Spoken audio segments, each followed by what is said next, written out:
nutikodu turvariskid ja nende ennetamine. Mis see on? Tarkkodu tegelikult on? Kes selle kirjutas? Nutikodu mõiste süsteem, kus seadmed on omavahel ühendatud, et parandada elukvaliteeti, see tähendab tsentraalset juhtimist ja automaatikat. Internet of Things ehk asjade internet. Füüsiliste seadmete võrgustik, mis on varustatud andurite ja tarkvaraga. See on nutikodu närvisüsteem, mis laseb asjadel suhelda. Kaugjuhtimine, võimalus kontrollida oma kodu temperatuuri, tulesid või lukke ükskõik kus maailma otsas asudes. Kasutades nutitelefoni. Mugavus versus vastutus. No siis 10 aastat tagasi oli niimoodi, et ei tundnud see väga reaalne teema.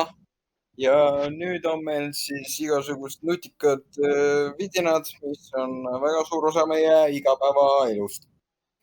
Aga see ka tähendab, et iga nutividin, mis meil kodus on ka potentsiaalne sisenemisuks näiteks siis küberturvategijatele ja kes tahavad meie võrku pääseda ilma meie loata.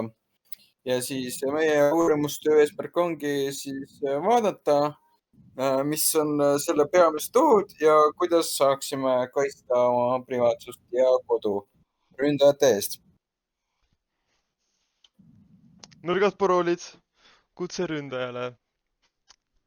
Paljud seadmed tulevad tehasest väikeparoolidega, mida kasutajad kunagi ei muuda. Need on aga internetis avalikult leitavad. Teine suur probleem on sama parooli kasutamine mitmes erinevas kohas. Kui üks teenus lekib, pääsevad häkkerid ligi ka kõigile muule. Seda nimetatakse credential stuffing rünnakuks ja see on väga tõhus meetod. Maavara ründamine. Siis see tähendab, eks ju, et nagu me ütlesime enne, et iga nutividin, mis kodus on siis väike arvuti, mida saavad kasutada ründajad ja kõik pahalased enda jaoks saavad kasutada neid. Siis nad saavad võtta ka näiteks kontrolli nende üle, näiteks siis turvakaamerate ja nutilukkude üle ja siis see võib tekitada ka füüsilist ohtu. Ehk siis keegi võib ka reaalsuses sulle sisse murda, mitte ainult virtuaalselt. Ja see on siis muidugi juhtub kõige rohkem siis, kui on su seadmed juba vanad ja neil on teadaolevad turvaaugud, mida siis ei ole parandatud või uuendatud. Sinu kodu saladused. Nutitermostaat teab, millal sa magad. Liikumisandurid teavad, millal sa kodust lahkud. Hääleassistent salvestab su kõnet. Paljud tootjad müüvad neid andmeid edasi reklaamiettevõtetele. Kasutajad nõustavad pikkade lepingutega neid lugemata ja nii võib tasuta nutirakendus tegelikuks hinnaks osutada su isikuandmed. Siis meie kodude alustala on tavaliselt võrk ehk siis see on siis kõik, ühendab kõike meie kodus, telefone, arvuteid, telekaid ja ka nutividinaid ja nutikoduseadmeid. ongi siis, kui sul wifi ei ole kaitstud, siis on natuke halvasti, ehk siis oled haavatav. Siis on top 3 levinud viga on siis näiteks vananenud krüpteering ehk siis, kui sul on vana ruuter, vanade krüpteerimisprotokollide ja asjadega, siis on su võrku väga lihtne sisse pääseda. Siis on ka üks levinud viga on, et on ruuteril näiteks pandud vaikimisi administraatori parool, mida ei ole siis muudetud. Tähendab, et kõik, kes sinu võrku saavad, saavad ka ligipääsu su ruuteri seadmetele väga lihtsalt ja siis saavad muuta kogu võrgu seadmeid. Ja üks levinud viga on ka, et kõik seadmed on ühes võrgus ehk siis sinu koduarvutid kõik seadmed, nutikoduseadmed, asjad on ühes võrgus, siis tähendab, et kui üht on nakatatud, siis on tegelikult kõik su koduvõrk ründe all ja nii-öelda ründaja saab ka väga lihtsalt su arvutisse sisse. kaitse esimene samm. Pikad keerulised paroolid, näiteks vähemalt 12 tähemärki, sümbolid ja numbrid. Ära kasuta sünnikuupäevi ega nimesid.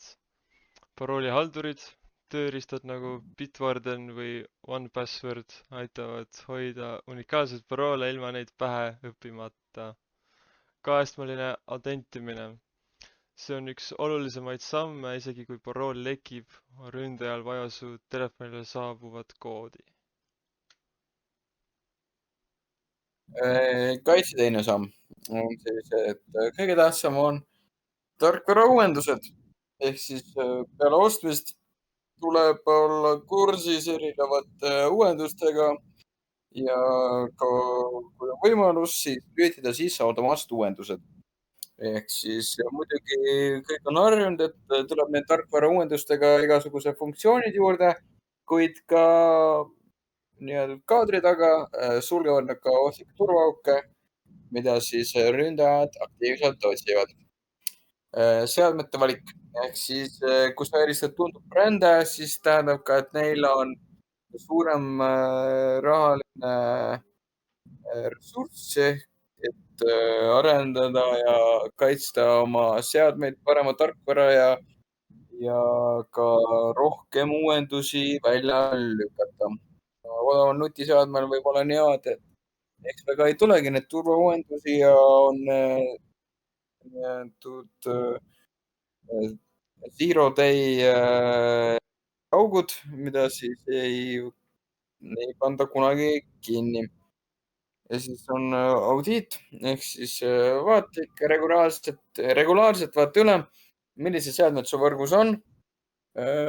iga seade on risk su koduvõrgus ja kui sa oled need ära unustanud, siis nad ei ole sind ära unustanud. ehk siis eemalda see kohe võrgust ja tee tehasseadmete lähtestamine. kolmas kaitsesamm, külalisvõrgu kasutamine.